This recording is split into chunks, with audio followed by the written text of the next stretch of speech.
morning again. Good morning. When I did my keynote last November, we were about 6 weeks into ObamaCare sign-up.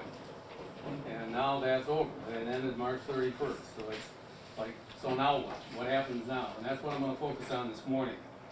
You know, before Obamacare, individuals and families that wanted to get a new health insurance plan, all they had to do was contact somebody like myself. There's various ways to do it, but they could get a plan from any number of companies. They had a wide choice of plans, and they could do it at any time of the year. And they could usually have the plan effective within 1 to 15 days after that. Not anymore. With Obamacare, it's become very regulated. And you can only sign up for coverage or switch plans during what's called the open enrollment period or the annual enrollment period, and that's the period that just ended, March 31st. Now you have to wait until November 15th to be able to sign up for a health insurance plan that will become effective January 1st. So you really have no more opportunities to get a health insurance plan for 2014. During this interim period between now and November 15th, individuals must experience what's called a qualifying life event.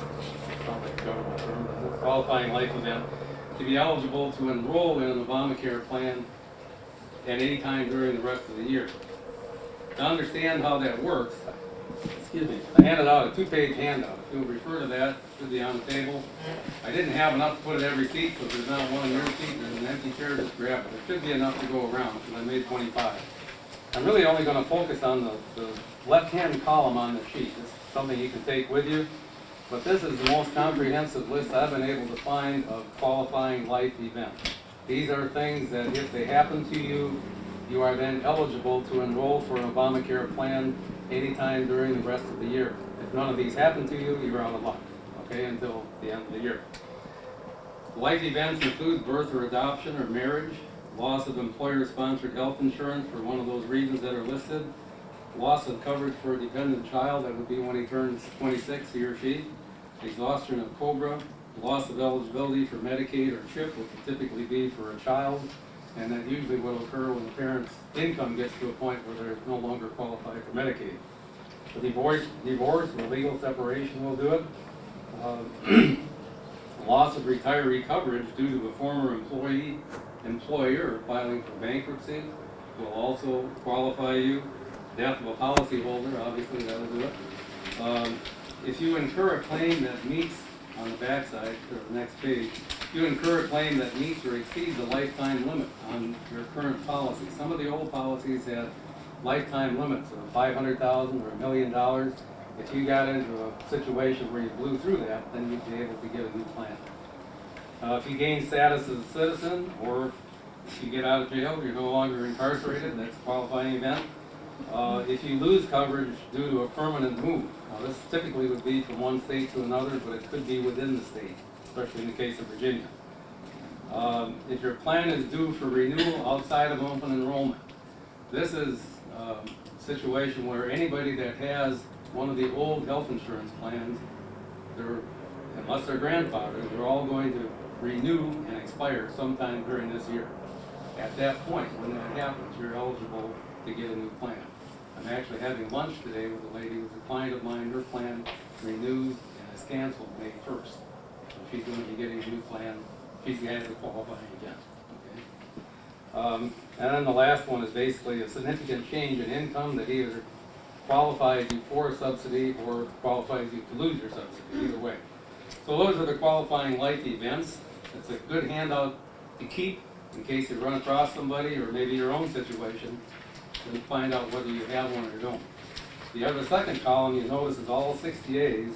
What that means is you have 60 days before and after the event, either side of the event, in which to take action. If you miss that window, you're getting out of luck. The only exception to that is if you have, like the lady I'm meeting with this noon, if you have a plan that's expiring because of a renewal, current plan, you've got 30 days. So that's that.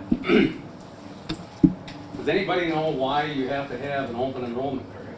Why do they have something like that out there? Anybody have any idea? Reduce costs. Pardon? Reduce costs. Keep people from enrolling just when they find out they're sick. Exactly. With the way the situation is now, the government has dictated to the insurance companies that they have to insure everybody, regardless of health. So if you didn't have an open enrollment period,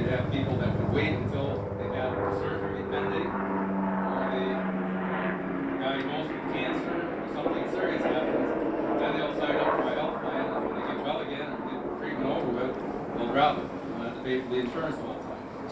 And if that were to happen, then you would have a situation where you have adverse selection for the insurance companies, because most of the people that had insurance would be sick and the insurance would be so expensive nobody could afford it. So that's why they have to have the annual enrollment period. You're still going to have some of that happen regardless, because what's happening is you have a lot of sick people signing up for Obamacare and not enough young, healthy people. And that in turn is going to cause the rates for Obamacare plans will probably go up 20 to 30% again this fall because of that situation. In Virginia, the majority of people who had health insurance plans previously, plans they liked and would have liked to have kept, they were all given an opportunity last year by the insurance companies to do an early renewal. And basically that extended their plan another year.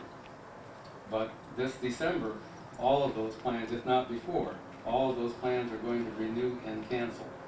All of those people, and there's millions of them, at that point are going to have to get an Obamacare plan before the end of the year. And when they do, if they don't qualify for a tax subsidy, a tax credit or a subsidy, they're probably going to find themselves paying 2 to 3 times more for the comparable coverage than what they had previously. It's not an affordable care act. It's a misnomer. Unless you get a subsidy. We'll get into that later. So you ask Larry, how can somebody get health coverage for the rest of the year if they don't have a qualifying event? You know, if you don't have one of those things on that list, is there anything else you can do? You really only have 2 options. One is you can get what's called a short-term medical plan from somebody like United Healthcare, or you can get, are you ready? Or you can get a limited indemnity plan from somebody like Assurant. But neither of those will satisfy the government's requirements as far as essential health care, so you're still going to be subject to the penalty. Okay? And if you can't afford an Obamacare plan, you might ask, well, you know, how much is this stupid penalty that I'm going to have to pay? Well, it goes up each year. 2014, the penalty is $95 per adult, $47.50 per child, or $285 per family, or 1% of your income. 2015, it's $325 per adult, $162.50 per child, up to a family maximum of $975, or 2% of your income. 2016, the penalty is $695 per adult, $347 per child, up to a family maximum of $2,085, or 2.5% of your household income. So that's what you got to look forward to. Either you buy it, or you pay the tax. And the tax, you know, the penalty, if you're one of those people that has to incurs the penalty, the tax penalty, and you have to pay that, if you get a refund, like Jackie mentioned, they're going to take it out of your refund. And the IRS is very much involved in this whole thing. As a broker, I've been absolutely amazed at some of the subsidies that people qualify for and what they end up in turn paying for a plan that most people couldn't afford. I'll give you an example. You got a family of 4 with an income of $24,500. They've got 2 children. Both children are already on Medicaid because of their income. Okay, so it's just husband and wife that need insurance. They qualify for a plan with a family deductible, not an individual deductible. Family deductible of $300. Co-pays of $5 for primary care, $15 for special. It's the equivalent of the platinum plan. How much do you think they pay for the premium? $200 a month. $14 a month. Oh, for God's sake. Because they get a subsidy of $592. So that plan costs them $168 a year. Now that same family of 4, if their income was $95,000 a year, how much do you think they would pay for a comparable plan? $1,200. $1,546 A month? a month. A month. $18,552 a year. So on the one hand, that family of 4 is paying $168 a year. The other family of 4, because their income is higher, pays almost $19,000 a year. I guess the Webster's dictionary wasn't handy when they were looking at the word affordable. Good answer, Larry. Very diplomatic. So my time is almost up, and I handed out one other handout. And that's basically good referrals. I don't have time to run through it, but I tried to make them very clear and very specific. And again, it's a handout I hope you'll keep.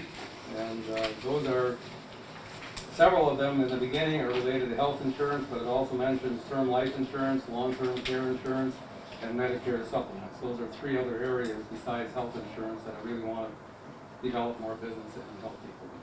Anybody have any questions?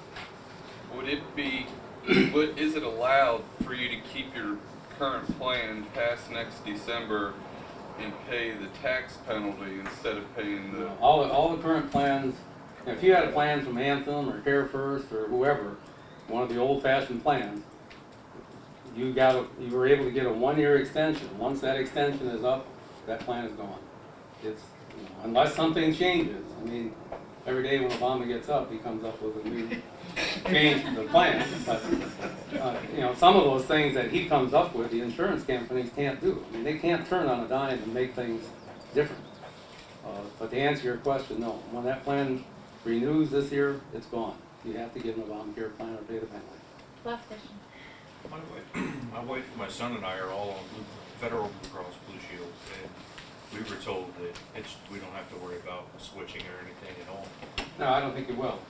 Not the way the guidelines are now. Somebody who's grandfathered, somebody who had a health plan that they've had for more than 3 years, okay, an old plan, those are grandfathered plans. They're not affected by this either. They can continue to keep that. The rates are going to continue to go up, but they can continue to keep it. You're fine. And we like this plan, so we can keep this plan? You can. You're one of the few that applies to. Thank you.